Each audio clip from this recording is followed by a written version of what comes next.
Уулум берген тарбия. Үйлөнгөндөн кийин 1 жыл өтүп уулду болдум. Ошол күндөн баштап мени кандайдыр бир күч сыйкырлап алгандай, бассам турсам уулумдун тарбиясына киришип кеттим. Дайыма жумуштан келе жатып, ага арнап ар түркүн кызыктуу китептерди, ар кандай оюнчуктарды сатып алып келе баштадым. Аялым менен чогуу тамактансак да, сүйлөгөн сөзүбүздүн баары уулубуз тууралуу болуп калды. Уулубуз менен чогуу өзүбүздүн жаш кездеги балалык учурларыбызга барып келдик. Ал учурларда ата-энебиз бизди кандай эркелетип, кандай мамиле жасаса, мына эми көргөн билгендерибиздин баарын биз уулубузга карата колдонуп жаткан учурубуз.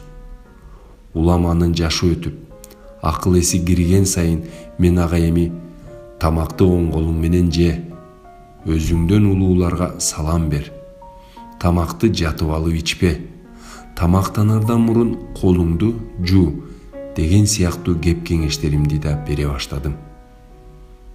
Балам 6 жашка толгондо жубайым үчөөбүз базар аралап калдык. Базардан тамак ашка керектелүүчү азыктар менен кошо нан да сатып алдык. Жолдо келе жатып ачкалыктан ичим курулдап кетти. Үйгө барганча эмнегедир сабырым түтпөй, желим баштыкчадагы нандан бир сындырым алууга аракеттенип жатып, колум нанга тийип-тийбей арт тарабымдан мага болгон эскертүү келди. Ата, нан жейсизби? Сиз колуңузду жууган жоксуз го? Уулумдун бул сөзүн угуп, колумду дароо нандан тартып алдым. Оюмда мен уулума айткан сөздөрдү өзүм аткарбасам, баардык айтылган кеп кеңештер текке кеткендей сезилди. Туура айтасың уулум, колумду жуу эсимден чыгып калыптыр.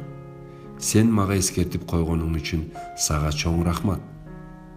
Нанды үйгө алып барып, кол жуугандан кийин жейбиз, дедим.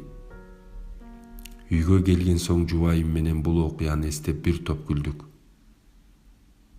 Мына ошондо баламдын энеси мени карап айтып калды.